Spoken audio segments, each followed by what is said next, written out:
एक शायर ने बड़ी अच्छी बात कही इश्क के बारे में, लेकिन यहाँ अप्लाई होती है। उसने कहा, वो नहीं मेरा सही, उससे मोहब्बत है तो है।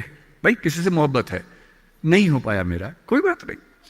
वो नहीं मेरा मगर उससे मोहब्बत है तो है। अब ये रस्मों और रिवाजों से बगावत है तो है। अगर मैंने एक सही बात कह दी और वो रस्म रिवाज के खिलाफ है तो है, मैं क्यों डरूंगा। जो मुझे ठीक लगा, अपने ईमान के मुताबिक लगा, मैंने कहा वो मैं करूंगा। तो जो बात मुझे अपनी ओर से शुरुआत में कहनी थी, मैंने आपसे, तनाव रहता ही होगा, पढ़ते होंगे, टेंशन होती होगी, कितना पढ़ें, टाइम मैनेजमेंट कैसे करें, ये सवाल भी आपके सामने है। मैं आपसे, देखिए मेरा काम चीज़ों को आसान करना है। मैं दिल्ली में पढ़ाता हूँ आईएएस के बच्चों को, तो मैं उनको भी ये कहता हूँ कि चीज़ें मुश्किल तो कोई भी कर सकता है, चीज़ें आसान करना मुश्किल है, और हमें तो चीज़ें आसान करनी है। इस दुनिया में कोई भी ऐसा एग्ज़ाम नहीं जिसके लिए आपको 24 घंटे पढ़ने की ज़रूरत है। अगर आप दिन में 8, 10, एक लेवल के बाद 12 घंटे पढ़ते हैं तो ये बहुत है। इसलिए मैं आपसे कह रहा हूँ, शुरुआत के लिए 8 घंटे की पढ़ाई, 8 घंटे की नींद और 8 घंटे बाकी सब चीज़ें, खेलना कूदना, वो बहुत ज़रूरी है। यहीं से बात आती है मोटिवेशन की। एक ये है कि हमारा मोटिवेशन हमेशा कैसे रहे, और एक ये कि कभी कभी स्ट्रेस ज़्यादा हो जाता है, उस समय हम कैसे मैनेज करें। आपकी उम्र में स्ट्रेस ज़्यादा होने की वजह यह भी है कि आपके हार्मोन्स इस उम्र में ज़्यादा, उनमें वाइब्रेशंस होते हैं, तो मूड स्विंग ज़्यादा होते हैं। जैसे जैसे आप मैच्योर होते जाएंगे उम्र के साथ, आपके मूड स्विंग्स कम हो जाएंगे। जैसे आपके पेरेंट्स हैं, आप देखेंगे, स्पेशली फादर को आप देखेंगे, आपके फादर आमतौर पर इमोशनल बातों से बहुत प्रभावित नहीं होते होंगे। जैसे आप कहेंगे, पापा आज मेरी फ्रेंड ने मुझे छोड़ दिया, पापा कहेंगे कोई बात नहीं। आपके अंदर से आंसू छूट रहे हैं, आपका मन कर रहा है मैं क्या कर लूं, आग लगा दूं, जंगल में जाके क्या कर दूं, इमोशंस ऐसे उछल रहे हैं आपके। पापा क्या बोल रहे हैं, कोई बात नहीं, कोई और मिल जाएगा उससे बेहतर, ठीक है। ऐसा नहीं कि बहुत अभ्यास किया उन्होंने। उम्र बढ़ने के साथ साथ हमारे हार्मोन्स का बैलेंस चेंज होता है और आप बहुत मैच्योर हो जाते हैं। मैच्योर होने का सबसे बेसिक मतलब है कि आप किसी इमोशन में बह नहीं जाते, आप खुद के ऊपर कंट्रोल बेहतर रख पाते हैं। तो वो उम्र के साथ होगा। लेकिन अभी जैसे डीमोटिवेशन आपको होता होगा, करियर को लेकर सवाल मन में आता होगा कि आईएएस बनूं तो कैसे बनूं, कितना पढ़ूं, कितना ना पढ़ूं, ये सब सवाल आते होंगे। मैं तो आईएएस के लिए पढ़ाता हूं। अगर आप आईएएस की तैयारी करेंगे तो इनडायरेक्टली कहीं ना कहीं मुझे उससे फायदा ही होगा। पर ईमानदारी की बात यह है कि वो अकेला रास्ता नहीं है। एक बात को ठीक से, आईएएस बनने का मजा क्या है कि आपका सोचने का तरीका बहुत साइंटिफिक हो जाता है। आप फैक्ट्स पे बात करते हैं, तथ्यों पे बात करते हैं, आर्गुमेंट से बात करते हैं, इमोशन से बात नहीं करते हैं, समझदारी से बात करते हैं।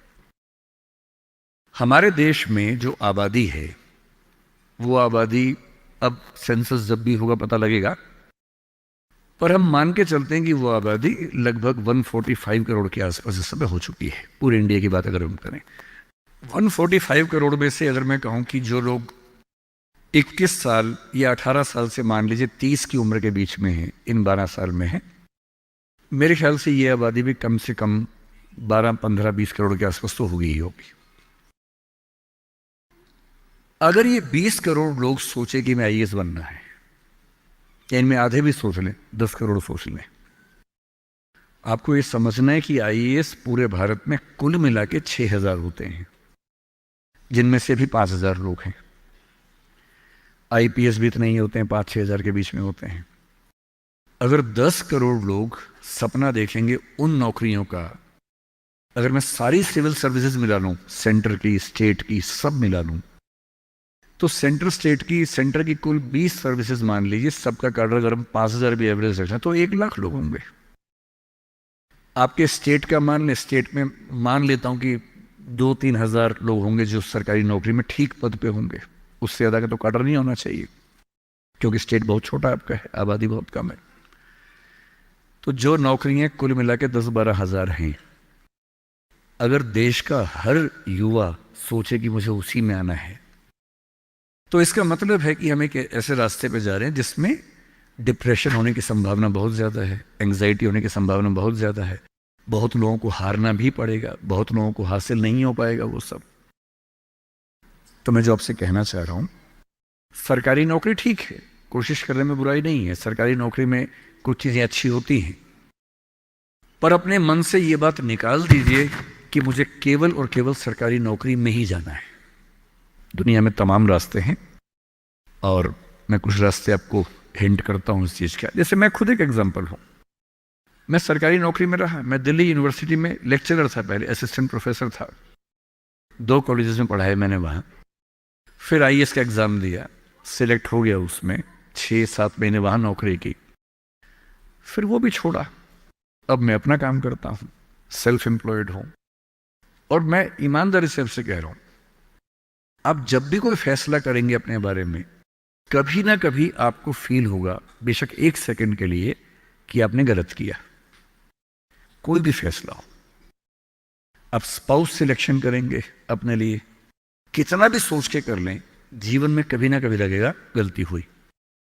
अक्सर लगेगा ठीक किया, कभी कभी लगेगा गलत किया। और ऐसा नहीं कि आपने एक्स के बदले वाई किया होता तो नहीं लगता, तो भी लगता है। दिक्कत ये नहीं है कि मैं एक्स को चुनूं या वाई को चुनूं, आप जिसको भी चुनेंगे पूरा पैकेज साथ में आता है, अच्छी चीजें भी खराब चीजें भी। जो अच्छा आएगा उस पर आपका ध्यान नहीं जाएगा, क्योंकि वो तो फॉर ग्रांटेड है। जो मिल जाता है वो मिट्टी हो जाता है, कोई वैल्यू नहीं करता उसको। जो मिस हो जाता है वो चुभता है। और जो चीज दूसरे ऑप्शन में अच्छी थी, इसमें नहीं, आप बार बार वो देखते, अरे यार अरे यार वो ठीक था, अरे यार वो ठीक था। जबकि वहां 12 प्रॉब्लम्स थी, यहां 2 प्रॉब्लम है। पर हमारी ह्यूमन कॉन्शियसनेस ऐसी है कि जो छूट गया उस पर नजर ज्यादा जाती है, जो मिल गया मिट्टी हो जाता है। एक बड़ा प्रसिद्ध शेर मैं कई बार कोट करता हूं, मतलब दुनिया जिसे कहते हैं जादू का खिलौना है, मिल गया वो मिट्टी है, नहीं मिला वो सोना है। जो नहीं मिलता है ना, वो बड़ा परेशान करता है। ये नौकरी के मामले में भी है। पर मैं ईमानदारी से कह रहा हूं कि मुझे आज तक जिस एक फैसले पर 1 सेकंड के लिए भी नहीं लगा कि मैंने गलत किया, वो नौकरी छोड़ने का फैसला है। मुझे आज तक नहीं लगा कि मैंने गलती की, क्योंकि मुझे लगता है मैंने एकदम ठीक किया। मैंने अपने स्वधर्म, अपने नेचर के अनुसार सही किया। इस बच्चे ने बड़ा खूबसूरत सवाल पूछा कि आप आईएएस एलाइड की नौकरी छोड़ के टीचिंग में क्यों आ गए। मैं इस सवाल में दूसरा सवाल जोड़ देता हूं। हमारे सामने प्रेम सिंह जी बैठे हैं, मुख्यमंत्री जी बैठे हैं, वो टीचिंग की नौकरी छोड़ के पॉलिटिक्स में क्यों आ गए। 2 एग्जाम्पल्स हैं आपके सामने। इन दोनों में एक तारतम्य है, एक रिदम है, एक लय है दोनों में।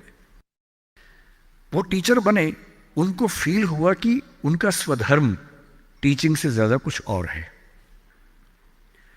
मैं आईएएस एलाइड में आया, मुझे लगा कि मेरा स्वधर्म इससे ज्यादा टीचिंग में है। स्वधर्म क्या होता है?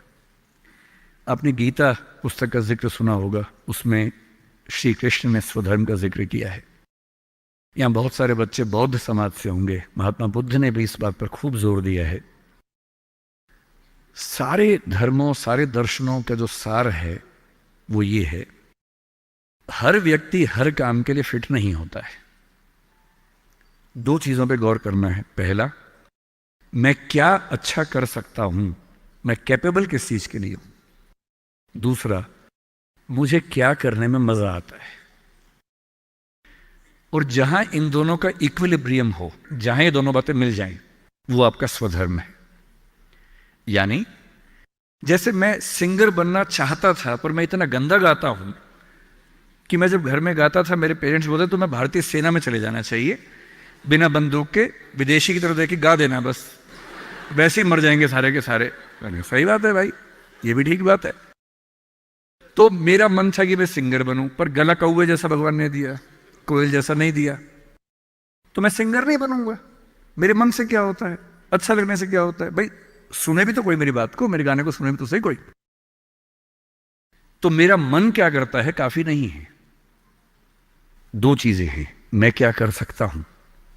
मैं बचपन से स्कूल में डिबेटिंग करता था, मेरे पेरेंट्स ने मुझे बड़ा सपोर्ट किया, और बचपन से ही मेरे पेरेंट्स ने, टीचर्स ने कहा कि तुम कुछ ऐसा करना कि मंच पर रह सको, पॉलिटिक्स में जाओ, एमपी बनो। तब मेरा मन भी पॉलिटिक्स में आने का था, स्कूल लाइफ में बहुत ज्यादा मन था उस समय, बाद में नहीं रहा।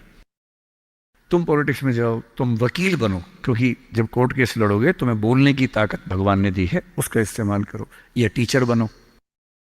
टीचर की छवि हमारे समाज में बहुत अच्छी नहीं होती थी, हालांकि मेरे पेरेंट्स टीचर ही हैं दोनों, पर हमारे समाज में टीचर की छवि होती है। और हमारे देश का दुर्भाग्य है कि जो प्रोफेशन देश को गढ़ता है उसकी छवि बहुत अच्छी नहीं है। टीचर बनना बहुत लोगों का सपना नहीं है, मेरा तो है। और मेरा स्वधर्म, मैंने महसूस कर लिया कि मेरा स्वधर्म टीचिंग है। और स्वधर्म का मतलब वही दो बातें जो मैं कर सकता हूं और जो मैं करना चाहता भी हूं। आपके मुख्यमंत्री जी अच्छे टीचर रहे होंगे, पर उनको बार बार मन में आता होगा कि मैं जनता के बीच जाकर उनके साथ काम करके क्यों ना कुछ ऐसा करूं कि पॉलिसी मेकिंग में आऊं। उनका स्वधर्म उनको वहां खींच के ले गया, तो उन्होंने वो किया। और इस दुनिया में जो भी सफल इंसान आपको देखे, कोई भी सफल व्यक्ति देखे, किसी भी फील्ड का हो, आप हमेशा देखेंगे वो वही व्यक्ति है जो अपने स्वधर्म पे चल रहा है, जिसने वही रास्ता चुना जो उसकी क्षमताओं यानी कि कैपेबिलिटीज और उसके इंटरेस्ट यानी कि उसकी इच्छाओं से मैच करता था। तो आप सबसे मैं कह रहा हूं कि आईएएस या पीसीएस या सरकारी नौकरी की अंधी दौड़ में मत दौड़िए। मैंने बहुत सरकारी नौकरी वालों को देखा है दुखी रहते हुए। सरकारी नौकरी में है, अच्छा वेतन है, तब भी दुखी है, क्योंकि वो नहीं कर पा रहे जो दरअसल करना चाहते थे। सरकारी नौकरी में क्या होता है? सुरक्षा मिलती है, सेफ्टी होती है, सिक्योरिटी होती है, सम्मान मिलता है, समाज के लोग पूछते हैं आपको कि आप सरकारी नौकरी में हैं। गस्टेड ऑफिसर होंगे तो स्टैंप लगा के साइन करने की ताकत आ जाती है। आप